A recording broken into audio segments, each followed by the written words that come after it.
it. There we go. And I think that's how we're kicking it off. No warning.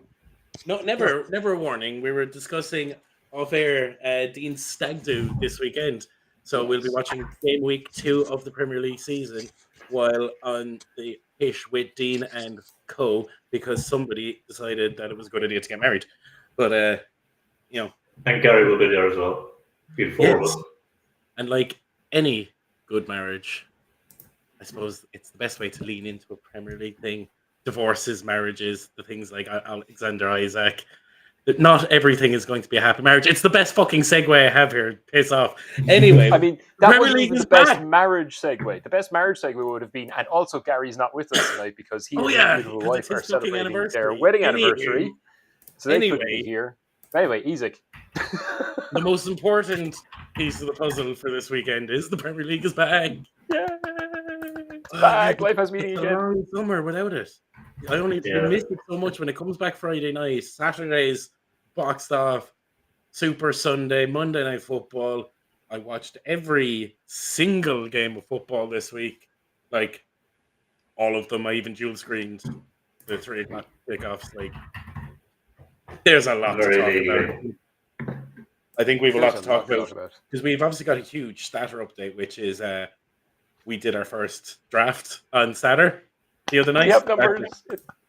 Yeah, Jimmy, do you want to talk about all of this? Like, I will talk about the numbers all day long. So we obviously, for those of you who are joining us for the very first time, hello, and for those of us who are joining us having heard us before, we're sorry. It's still happening, but our app is still under construction. It will be with you as soon as we possibly can. But this week we had a couple of major milestones. We drafted, we picked our teams, we have players scoring points on our point system. Cool stuff is happening, and because cool stuff is happening, I'm here with an update on who actually performed this week. It's numbers from the numbers guy. Who could have seen it coming? So who do we want first, guys? Was it the goalies, the defs, the mids, the forwards? Who do we fancy? Well, you kind of put together somewhat of a team of the week, and you have kind of top 5. So who's the top 5? Well, we'll say top 5. We'll start out front, right? Because that's where all the glamour is. Top player, second highest overall this week, highest scoring striker this week. I never thought I would be saying this after game week 1. It was Richarlison. Yeah. Busy little boy for Spurs in there. Magnificent win over Burnley this week. An hour ago was off to Crystal Palace in a swap deal for Eberechi. Interesting. So that they can free up the squad space to also sign Johan Wissa. Spurs are up to bits. But yeah.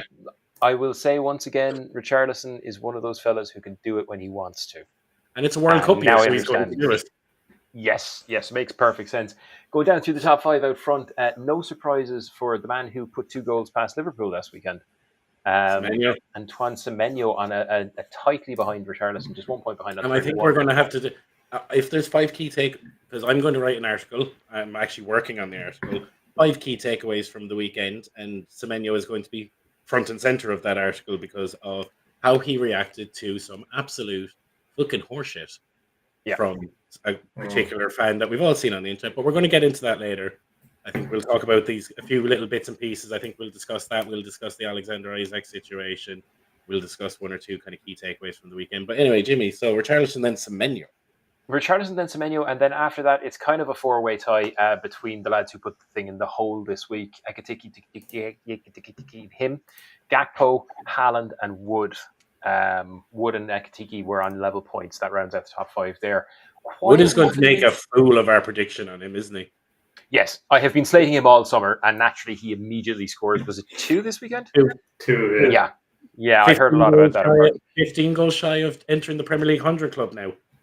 I'm telling you, he's useless. No, look, I'm actually quite glad about that because I was worried that Forest were going to implode, and I think we all kind of love Nuno around here. And much as we like Brentford, I'm glad that Forest aren't done yet. Having a look at the mids, it's a little bit more spread out. We ended up in our team of the week this week was a 4-3-3 because the midfielders just didn't do it as well as the defenders did. So the 3 for this week are Kudus, who seems to be slotting beautifully in at Spurs. Elliot Anderson, good stalwart there. And I don't know how to pronounce Stach for Leeds, who have 2 players in this week's team of the week. Thanks mostly to a rather clinical victory over Everton. Couldn't fault them. Great to see. Awful game of football. terrible. One of the worst games of football you're going to witness all year, and I'm very happy we got it out of the way in game week 1 because it was misery. But it was a job well done by Leeds. You're back in the Prem. Yep, they did what they needed to do, and it's that Farrell Ellen Road effect, I think. And then filling out the top 5 for the mids, Reinders, who's an interesting one because a goal and an assist, but we keep an eye on everything here at Statr HQ. So he dropped a lot of points for his disciplinary stuff this week. 3 fouls, a yellow card, and he was dispossessed 4 times. So there's something there for him to work on. And what's interesting is, as a new player to the Premier League, those are 2 very clear and specific things that players can be coached to be better at, which is better tackling and better dribbling. So, that's one to watch. And finally, one of my favorite players to draft every single year, he never lets me down when he's healthy, Marcus Tavernier. It's the Tav, man. I love the Tav. He's there on 21 points. We look at the goalies. Not much to say there. There was a few on 17, but the standouts this week were David Raya for Arsenal, and again, unpronounceable, Ruths for Sunderland. Clean sheet and plenty of saves is the common thread there. And I think Raya is the one, 7 saves this weekend, more saves than any Premier League goalkeeper. I do think one of the topics we'll discuss again is going to be Man United and Arsenal, because there's a lot to talk about there. Yeah, and it's very funny. It's very, very funny when Raya gets pulled out, because it shows very much Dean is smirking there in the corner, because it shows the difference in a quality keeper versus outside buy-in there. But anywho, Jimmy, talk to me about the defenders, because that is where this is nuts. I mean, there's 6 in the top 5, right? And one of them is an absolute aberration. This can't possibly happen again. I've got Goodmanson for Leeds, Schär for Newcastle, the legend, and no surprises, Ait-Nouri for City on 28 points each. Yeah. I've then got Reece James, who is back with a vengeance, and Calafiori for Arsenal, both on 27. But the highest scoring defender this week, with the highest scoring player this week, is a Sunderland defender who finished on 38 points, which is 6 ahead of anybody else, miles ahead of the pack. Is this lad Ballard, who I'd never heard of before yesterday. Oh, by the way, time travel is fucking real. So over in our sister site over in the other side of the waters, 3 people triple captained him. 3. That is psychopath. He immediately deducted points for triple captaining a Sunderland defender on the first day of the season. That's 51 points is what he was worth. Jesus. Well, we don't play triple captains here, but if you're play, playing captains, he would have been 76. So big points. So from that, we've got our team of the week, which is Raya in goals, Goodmanson, Ballard, Schär, and Ait-Nouri at the back, Kudus, Anderson, and Stash in the middle, and then we've got Semenyo, Gakpo, and Richarlison. Is that going to be the team of the year? No. Are knees going to snap of people bringing in Richarlisons and Ballards? Yep, absolutely. People will be grabbing these boys immediately. Someone's going to pay off, though. Total score this week is 3-2-3 across the 11, so we've an average just below 30 points each. It's a high-scoring team of the week so far. What I love about this is Goodmanson, who ostensibly had no part in any attacking. But he made tackles, he made clearances, he won aerials, he kept a clean sheet. He did everything a defender is supposed to be doing. And he had key passes as well. And key passes are a big one for us, lad. That's the pass that sets up the shot, even if the shot doesn't go in. He was putting in crosses as well. So, yeah, maybe a little bit of attacking involvement, but really strong in the defensive as well. One to watch, I think, because when the stats are that widespread, when it's not just a couple of focus areas, what you've got is an all-rounder. All-rounders go the distance. So that's it. I'm a little surprised at Richarlison being there, but yeah, there you go. Also not present, Man United, Chelsea not there in the team of the week this week. Brighton, who were robbed of a Premier League record, they were 1 goal away from being the first team ever to win on the first day of the Premier League 5 times in a row, when they were dirtily, foully cheated by the despicable and hated Fulham. Is this how we're segueing into the general football chat? Because I'm ready to go. I just wanted to insult Fulham. I'll keep doing it. Josh King is king. Keep an eye on that young fella. He is going to be my new point of affection. Do you know what Ryan says, Young? I love you, but I'm going to take my affection and attention from you, and I'm moving it, all of it.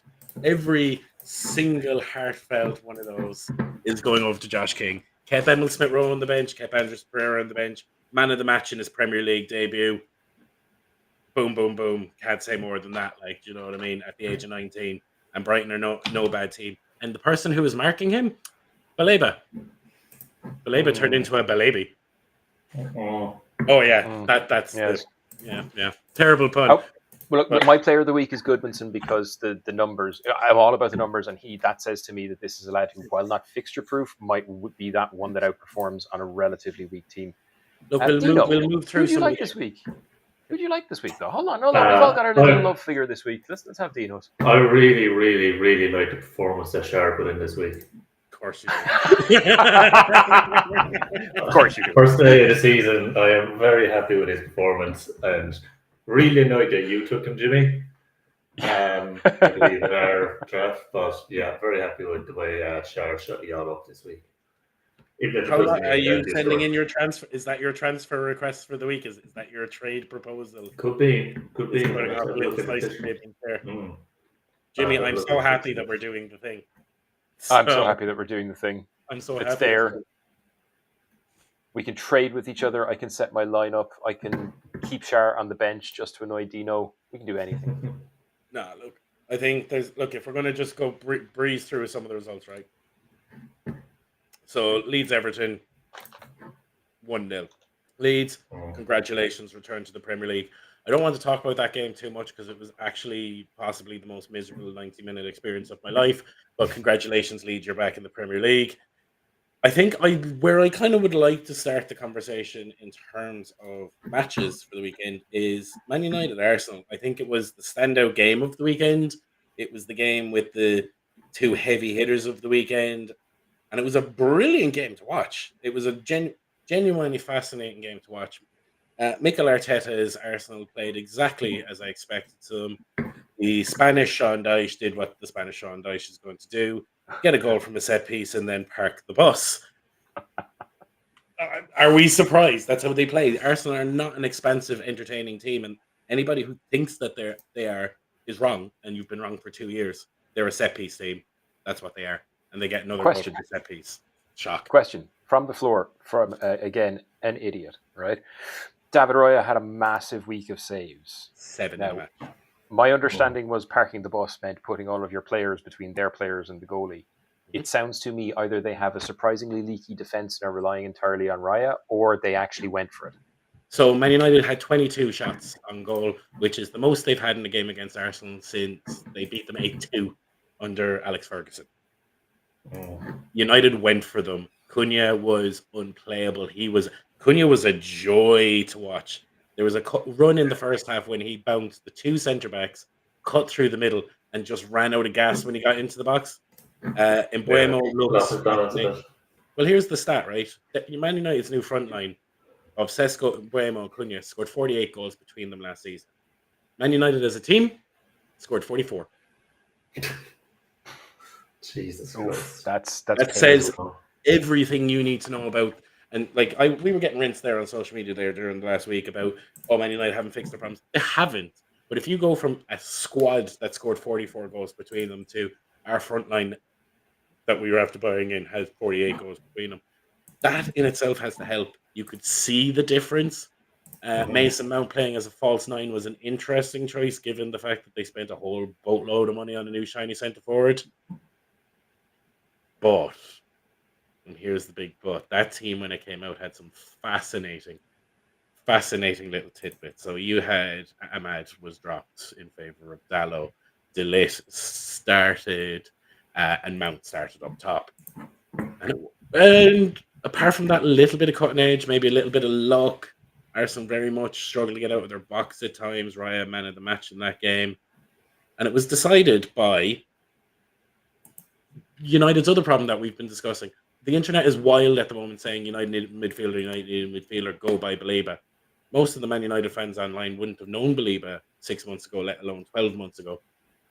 But Altay Bayindir is a championship to League One goalkeeper at best. Onana is not up to it.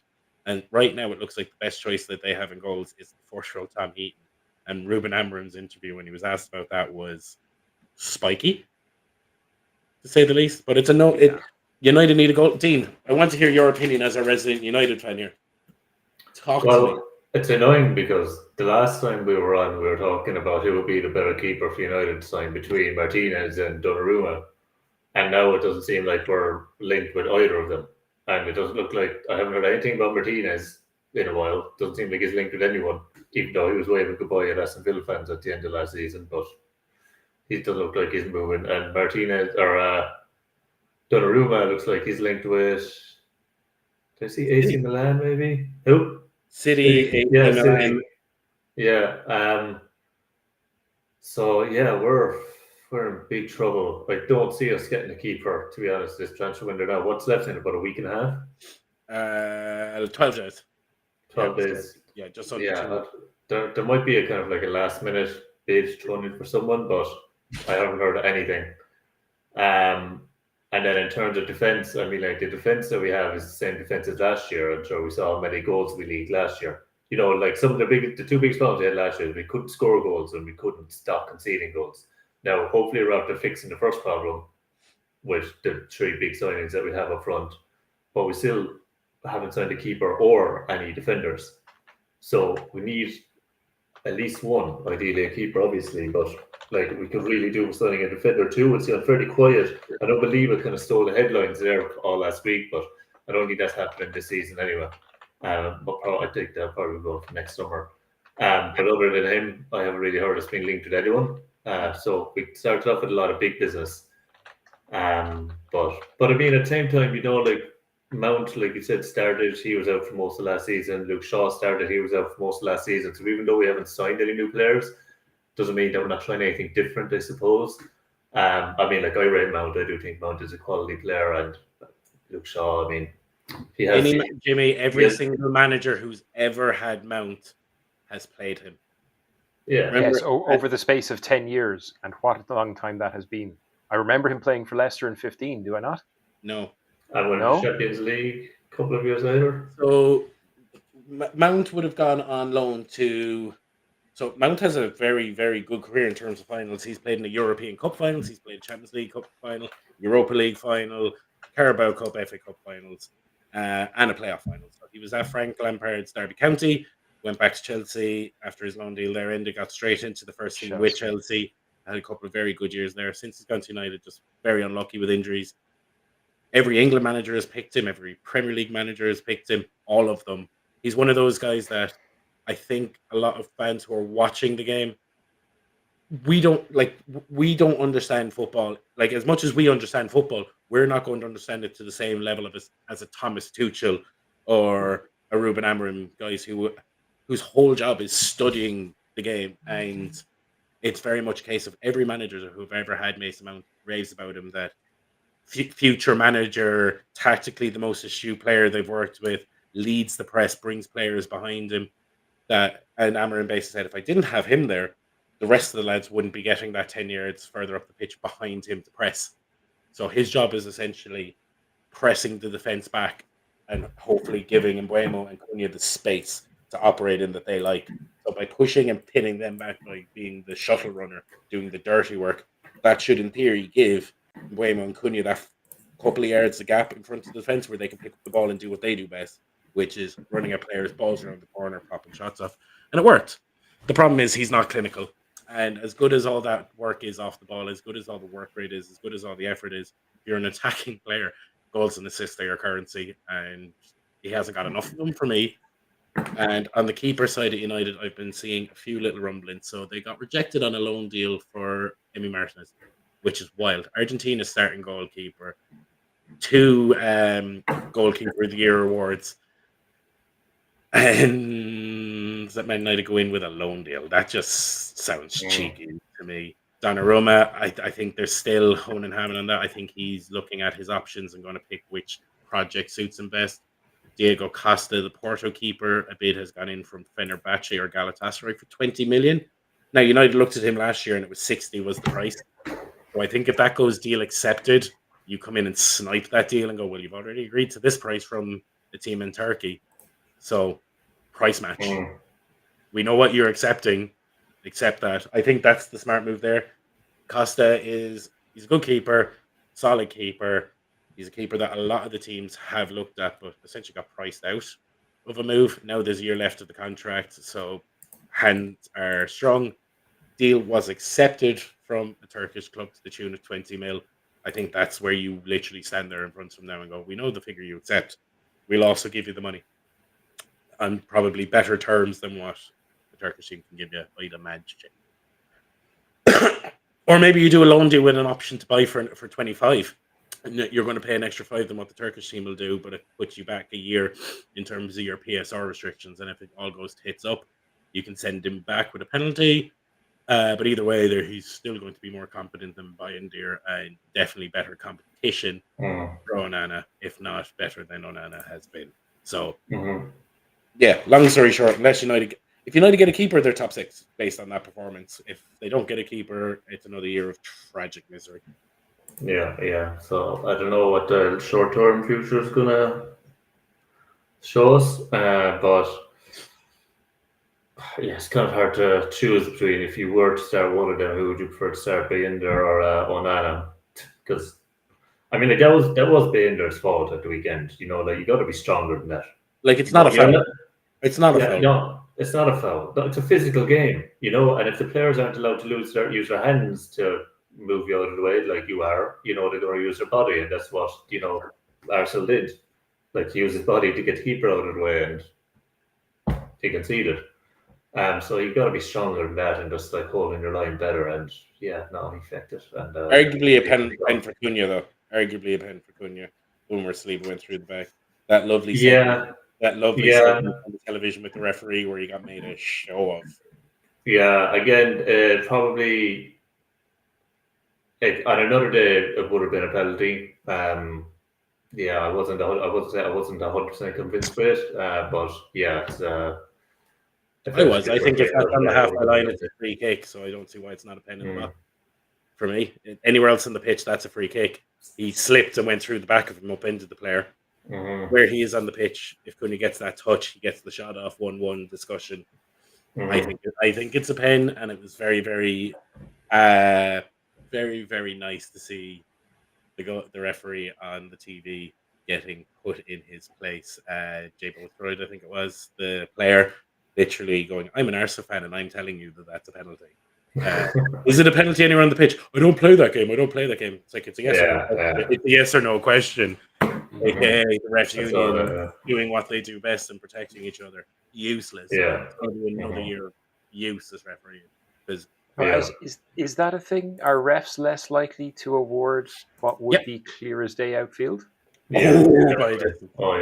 Yeah. Because they're scared. I'd say just to protect themselves, and even just to protect the game as well. I suppose like you don't want some kind of like weak penalties being given away as well. You kind of want there to be a bit of malice behind it if you are going to be like giving away a penalty, you know. But if somebody like sticks in their foot and you know you might give it at the other side of the field. But I think in that case. There's nuances, and then this is the beautiful thing about it. There's nuances to these things, but in this occasion, you go through the back of someone in the box. It's a pen. Yeah, fair enough. End of. There's not that much room for argument. He knocked him down in the wrong spot. Yeah. Didn't probably back. Take whatever box you want. Did he get the ball? No. Did he instigate the tackle? Yes. Did he go from an angle where he went from behind instead of through the side? Yeah. Okay, so by what metric is it not a pen? Oh, because the referee said so, so the referee's protected. Anyway, I think that's enough on United and Arsenal because we're not a United or Arsenal podcast. And I will tip this by saying Gyökeres proved my point on Gameweek 1. He spent more time flicking his hair than taking shots. That's going to be the trend of the season. Mikel Arteta is the Spanish Sean Dyche, and I can't wait for him to be fired at the end of the year when he wins something. And that is the stall. That is the hill I will die on. Anyway, moving on to the next game. I think another good one to look at is obviously Liverpool and Bournemouth. Fuck that fan. Yeah, to the moon and back. Yeah, absolutely. Delighted he got thrown out. No cliches like kick it out. Just don't let the fucker go to any more matches. He clearly can't behave himself. No, and most stadiums. Good. Yeah, good, and as it should be because you're never going to. And I listened to a very interesting segment on podcast today, and they said, look, you're never going to kick anything out of the game completely. When you get stadiums of 30,000 to 70,000 people from all walks of life and backgrounds, you're always going to get one person who's a dick. Now, the fact that they felt comfortable enough to say it directly to the player's face and to repeat it is wild. But you know what the best response you can get to that? Here's 2 fingers, here's 2 goals. Let me get my team back in it. Yeah, and he performed beautifully. I'm going to throw a number at you, lads, and it's 5th. Liverpool have the 5th worst defense of the season so far. Not many teams letting in 2 goals this week, except the lads who are after having a horrible time, and we'll get to West Ham in a while. Jimmy, do you remember we had a discussion about a player that you thought might be able to slot into Liverpool defence? Now, in my defence, right? I don't know. We were discussing that game heavily while it was on, and we talked about Endo as a back, and Slot's decision to bring him in as a right back was disastrous almost immediately, and continued to be disastrous. I wish the best to young Wataru. He is a grafter. He works hard, but I don't think there's a place for him. I think that's down to, was Frimpong's hamstring gave a little twinge, and the worry there was that he might hurt himself. And obviously Connor Bradley is still injured, so Poole don't have a whole lot of options at right back at the moment with who waxing his dreadlocks in Spain. I think the issue there, they don't have enough. Liverpool are a very interesting topic because you've obviously had that nonsense with the fan that we've breezed past stuff. But also you have this rumbling, tumbling, fumbling around Alexander Isak when it's very, very clear that the position they need isn't out front. It's at the back. They need to get rid of Canada. He's rubbish. He's absolutely fucking dire. And he's been dire for a while. Like, he's the Gordon Darcy of Liverpool Football Club. Do you remember Gordon Darcy? Wasn't that his name, Dino? Rugby player? Yeah. The guy beside him was Brian fucking O'Driscoll. So he looked great. Kanate is that. He's the guy who stands behind Van Dijk and goes, yeah, what he says, and then he turns around and there's a fucking forward after breaking past him. Every single game. He is incapable both of playing them offside and of catching them when they inevitably get past him. He turns like a cannonball. He tackles like a drunk horse. He achieves nothing. He's useless. He's absolutely useless. And I don't know why there's a pattern of French players being kind of like this in the Premier League. Hello, Paul Pogba. I don't know what it's about, where they are gods in a French jersey, and then they play for their stupid English club, and it's like, oh, no. But it is a pattern. It is a pattern. There was, what do you call the lad? The big lad at the back for Chelsea last year as well. Badiashile. Baller when he plays for France. Baller for France. Worthless for Chelsea. Yeah. What is it with the French players and doing this all the time? Because I don't know. You know me, guys. I spot patterns. Konate doesn't seem to be any good. And the weird part is, all the criticism on the social chatter this week has been of Van Dijk. And there's been a whole load of troll baiting that, he wouldn't have done well against this and wouldn't have done. And there seems to be a lot of criticism on him. And I'm like, the guy beside him is a bag of potatoes. There's lovely still with one of the goals, right, where world-class Van Dijk is running the opposite direction of where the attacker actually came from. And it's a very, fair enough. It's a but very, very bad every week. But it's in a still. But it's one of those ones when you isolate the still, it looks fucking terrible. But in that instance, and this is for anybody who actually watches football and saw the pattern, he was following a man out and assuming that your centre back and right back, in this case, Konate and Endo, would shift across, and he deals with the runner. And guess what happened? They didn't shift. He's now looking this way. You have a big gap in the middle, and Van Dijk looks like ass. But in reality, if your defense did what it's meant to do and shift with the play, like Endo coming on was the worst thing that happened to them, but they were very, very lucky the position they were in at the time. Well, I tell you what, look, let's be fair. It's not luck, right? 4 goals isn't luck. 4 goals is a good attacking performance. And it was a good result for Liverpool. The man Ekiteke is unbelievable. He looked the part. Yeah. He's going to fill out over the next year as well, I think. He has potential to be a problem. He has real potential to be a problem. So do you think that after that performance now that Liverpool are kind of looking at Isak thinking, do we need him? Will we save 120 million? I don't think they need him.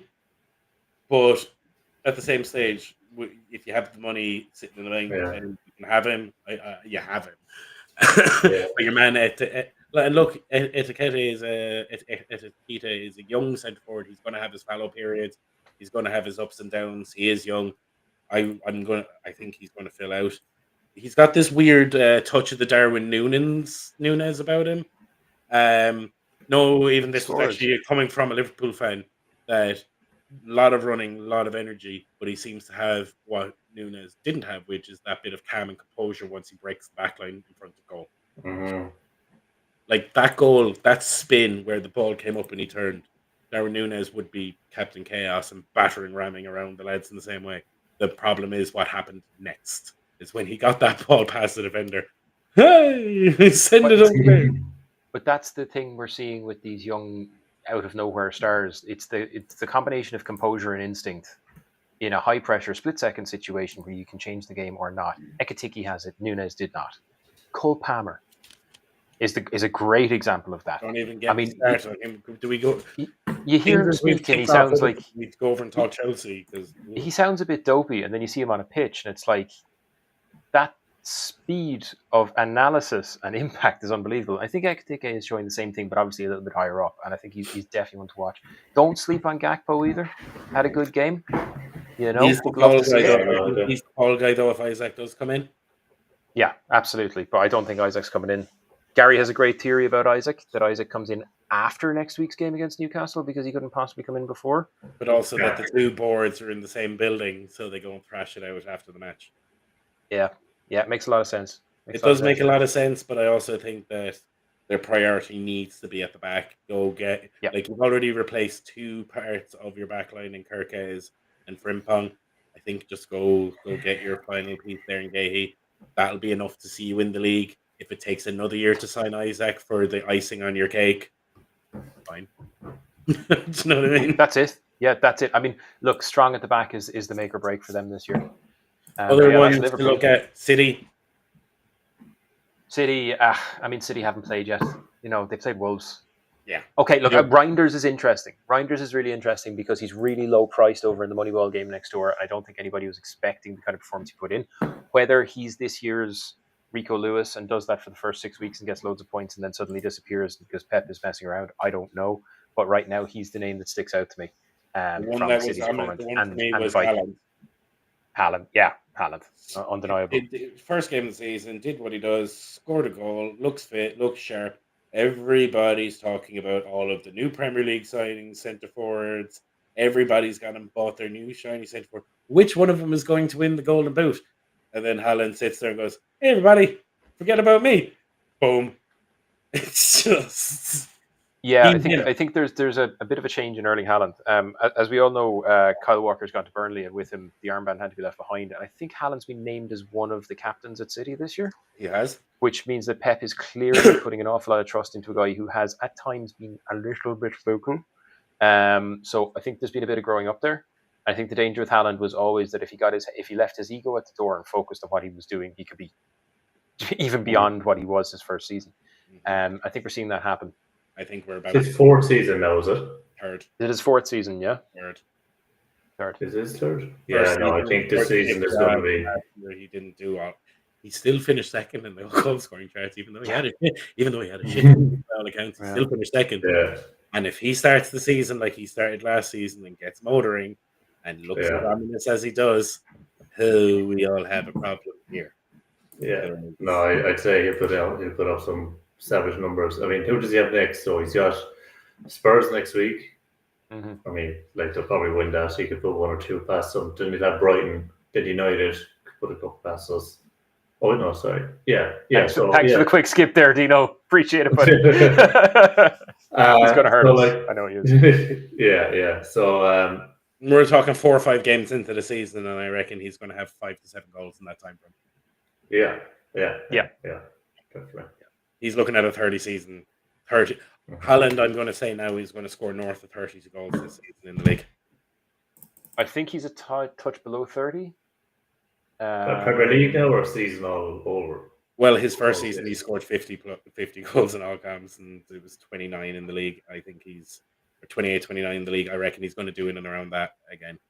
I think so. Yeah, I don't think he breaks 30. I just can't bring myself to say a Man City player breaks 30 goals in a season. Whatever it is, it's going to be a lot. I think he's my lock for the Golden Boot. City were City, Wolves were Wolves. I think that's par for the course. Wolves, I'm just going to say it again now. Enjoy your Premier League stadium tour. It's your last year doing it. Enjoy the championship. A 6-point game next week, potentially. Already a relegation 6-pointer against Bournemouth next week. I still think Bournemouth are in the mix for the drop, and if I'm right, Wolves beat them next week. Well, Django Watro signed for Brentford 2 days ago. Yeah, So sinking ship. Another gone. Yeah. Yeah. What's the next game? Newcastle Villa. Seems as we wanted to touch on Alexander Isak.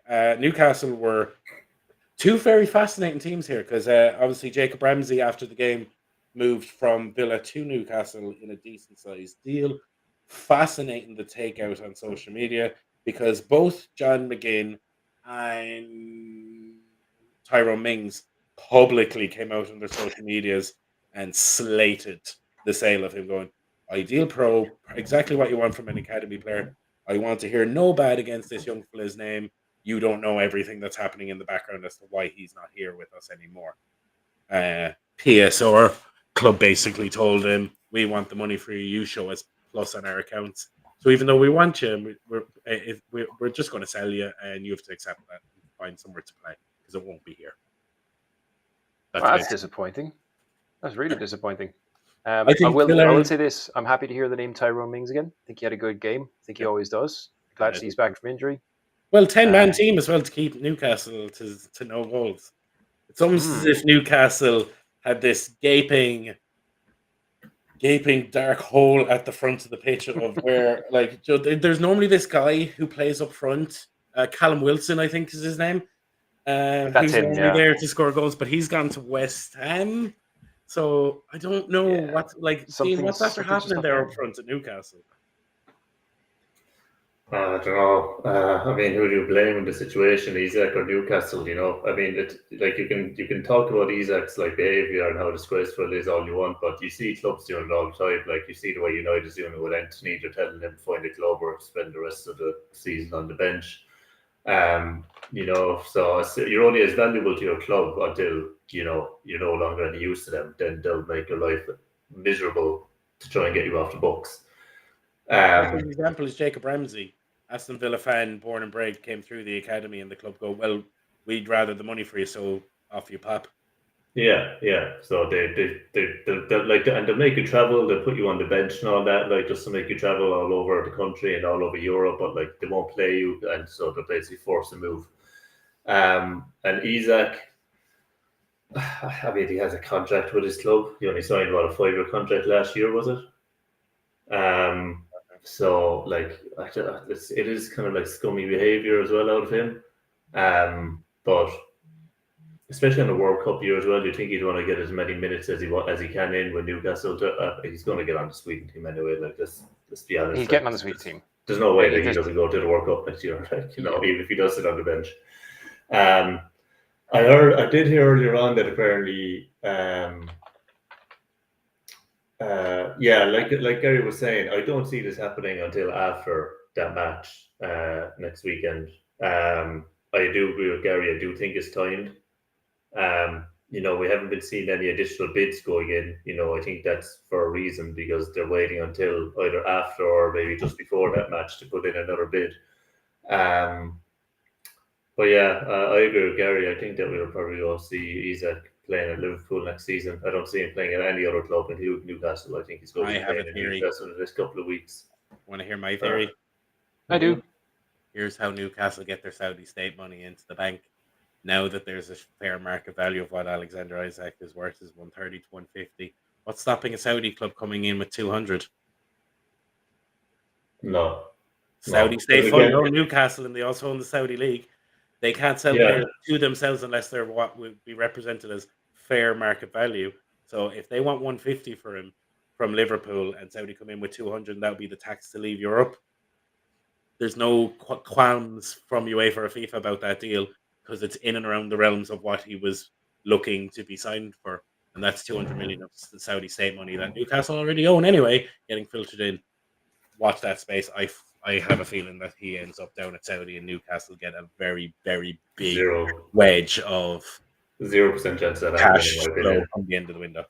I mean, I did ask the question during the week as to why the next logical move for Newcastle wouldn't be to flog him overseas. I didn't think it'd be that far overseas. I would imagine he wants to stay in front of cameras in the World Cup year. Mm-hmm. He's going to be first choice for Sweden anyway. Yeah. When you have like Liverpool floating around, I think it's going to be a case of if they're not selling him to Liverpool, it's a very different conversation if you go to him. Hey, buddy, do you know the way Liverpool were going to pay you $200,000 a week? How would you like $1 million a week tax free? Wasn't he already offered like $700,000 a week though? You know, if you're not accepting that, you're not accepting $1 million a week, surely. No, I don't think he was offered anything from Saudi. You know, I tell you, $700,000 a week sounds like a lot, but $1 million's a lot more comfortable. And I know this, not at all, and I never will. And it's still, after all that, it's a 0-all. I'd call it a 0-all win for Villa. A 10-man Villa taking a 0-all win there. Even though they were at home, I think it's a good result for them. Other takeaways. I have a few other little takeaways from the weekend. I'm just going to hotspot a few of them, right? So, Tottenham, Burnley, spot a bother. They're going to be a non-entity team for the year. Richarlison is fascinating because he's the starting centre forward for Brazil still. He's very good for them. I know it's weird, but he's very much the player who can do it when he fancies it. And because it's a World Cup year, he gonna fancy it. I also think, look, he's not everybody's cup of tea. I think he can be a bit of a polarizing character, let's say, at times. But he was very open. Did you say something, Jimmy? No. No, he's. I did see that apparently I know that Spurs are linked with trying to buy Eze. Yeah, this is the one I was saying earlier on. Hard exchange. Yeah. Yeah. So. I think he stays there. I think he ends up as Spurs' leading goal scorer this year. I don't think Solanke is him. I don't think Solanke is the answer. I never thought he was. No, he's not. I think Solanke is. I think Richarlison is actually better than Solanke. He just gets a worse rap on the internet and by fans because he's a more annoying character. He's just not everybody's cup of tea. But he was very open about his mental health issues at the start of last year. By the looks of it, he's over them. He's got his head screwed on. If he can perform at his level, he's a huge benefit to them. If we see the Richarlison that used to play for Everton, yeah. That's the Richarlison they want. That's the Richarlison they bought. That's not the Richarlison they've ever really had in a consistent kind of way. But it was what I also found fascinating about the game was obviously Thomas Frank's first game in the Premier League. And there was a couple of little curve balls, I suppose, that you wouldn't have necessarily expected in terms of even like the line up and their setup and their structure. They seemed a lot more, I suppose, patient is the word I'm going for than what they would have been. Like the back line is as you expected. Midfield, though, they started Archie Gray and Bergvall. They started both of them in the central midfield, like you know what I mean? Yeah. Kudus, Johnson, Pape, Sarr. So that midfield dynamic is not what you would have. If you asked any Spurs fan or any football fan a week ago, what was the central midfield dynamic going to be for Spurs? I believe Rodrigo Bentancur would have been in that. I believe João Palhinha would have been in that. I believe, do you know what I mean? You know what? We had spoken before about how maybe the transition from Ange Ball to Thomas Frank was going to be dramatic and serious for them. 3-0 is a 3-0 win. I know it's Burnley, but they're third in the table. That's the best start to the season they've had in a long time. Yep. Next week it's City, so we'll see just how well it works. But you couldn't fault them on the fucking output, could you? And then the other one I want to talk about is obviously Sunderland. Wow. Graham Potter, enjoy your P45, but it's coming. You don't get booed up in your first game of the season. I'm delighted for Sunderland. This is the first time in years that two promoted teams have won on the first day. For ages. And whatever about Leeds, Sunderland absolutely dissected West Ham. I don't understand how West Ham are this bad. They have a great collection of players. I don't think Sunderland are that good. I don't think we're going to be seeing them between City and Spurs in the top three for much longer. Next week, though, they've Burnley. So they could be fucking top of the table next week if Spurs and City draw. Which is glorious. Imagine the Sunderland fans with Newcastle as they're selling Isaac and going, we're top of the league. I'm not going to attempt a Wearside, Tyneside. A Geordie accent. I don't know. I don't want to say man! the wrong thing. If I say man! the wrong What have done thing, a with the whole lot of league, man? angry, incomprehensible Sean Beans are going to be shouting at me, and I can hear the comments already saying he's not even from you. Oh, he's not even I from feel like I need Newcastle. to take off my shirt and just do a lap of the room, just shouting shit. I'm I'm not going to. I'm not going to. But... The night is young, but yes, Sunderland, good win, and West Ham are absolutely fucked. Why are West Ham this bad? It doesn't make sense to me. There's a couple of things, right? So, and it's all kind of off-pitchy stuff. So, first and foremost, David Moyes being part one of this. You let go a manager after you win your trophy. Look at what happened. They got rid of the other fella after a few months. Potter came in. They'd already spent the money on the other fella, so they haven't spent any money on Potter's players per se. Realistically, what they didn't do much business this summer, but Antonio's gone. They brought in Callum Wilson on a free. They've sold Kudus, who was their best player last year, to Spurs. You've had Paqueta, who obviously probably not in the best form after his gambling thing being overturned. It didn't do it. Well, County got off the hook for that. But his potential. Nothing more to see here. No, but I can understand from mentally he's probably not fully up to speed because he had a release clause and City were sniffing around it. City were sniffing around the release clause, and then what happened there was they obviously didn't trigger it because they were expecting him to get a lengthy ban. So you've got no Kudus, you've got Paqueta whose head isn't fully there. You've got no Mikel Antonio anymore, who was released after he came back. They decided only a couple of weeks ago to not give him a new 1-year contract. Brought in only Callum Wilson over the summer. And Graham Potter, do you want my honest opinion on this? He's not a very good manager. I don't think he's a very good manager. I don't understand how he keeps getting jobs in the Premier League. Because he had a very good time at Brighton, but Brighton, a few managers have gone in. Well, look at the three managers now who've gone in after him. Each of them have made the team better. Zerbs, Swoon, yeah, and look, there's that. Maybe he's at his level that he's at now. But I mean, I think going for taking a Chelsea job was probably the worst thing that he ever did. I know that's hard to say no to that job, but I just kind of put a bit of a spotlight on him, and I think he's just proven since then that he's not really a top level manager. You know, he'll always be in that kind of. He's Brendan Rodgers 2.0. He's going to go. I wouldn't say Brendan Rodgers. I'd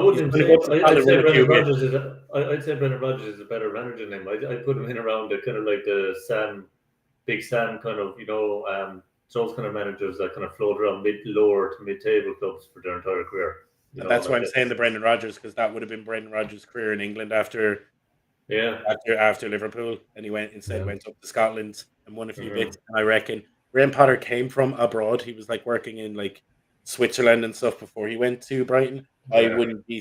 He's an educated guy.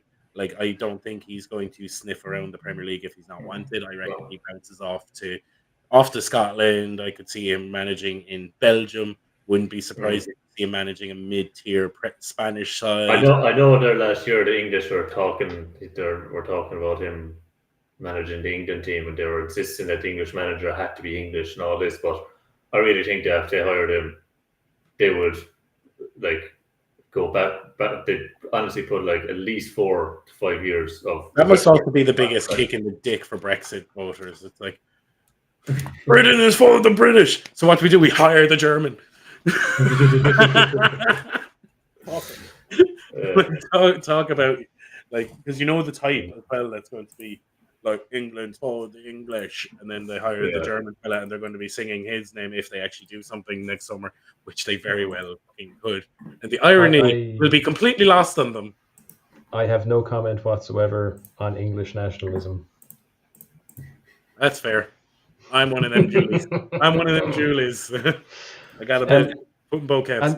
So shall we start taking them traditional punts as we do, gentlemen? Should we put our balls on the line here, make some predictions for the week ahead? Just give us one. Give us your hot take. Your hot take for the future. Dino, what do you got for us? Are we doing a hot take for the week or a hot take for this season? Hot take. What's coming next week? What's coming next week? Let's have a look at the fixtures. I reckon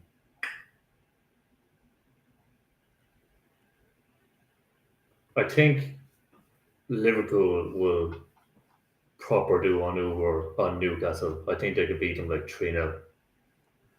I think that just the current situation, Newcastle is leaving like the entire team, the entire squad in a bit of a kind of, it kind of messes up the kind of morale in the stress room and that kind of thing. And now with Isaac after releasing his statement saying you don't know what's going on behind the scenes, that probably feeding into a bit more of the stress that's going on behind them. I think Liverpool go to Newcastle and do 3-0 on them. All right. This week. All right. I'm going to say, I'm actually just looking at the fixtures now, and I can't believe that I touched on this earlier as a joke, but I'm going to hold to it. I think City Spurs is going to be close, and I think as a result, Sunderland are going to massacre Burnley, and I think Sunderland are coming out on top of the table in the end of week 2. I'm deadly serious. I think Sunderland will be buoyant going to Burnley. They're already and it's early. There's no real table to week 4. We all know this, but in the play timetable at the start, in the string theory moments after the Big Bang start of the season thing happens, I think Sunderland absolutely put the hurt on Burnley, and they end up with the only decent goal difference over 2 games. So I think Sunderland are top of the league next week. Okay. Jay? So Rodrigo Muniz is staying at Fulham. He's got a new contract after the Atlanta. They rejected the Atlanta's $50 million after his goal last week. Craven Cottage is going to be bouncing first home game of the season against United next week.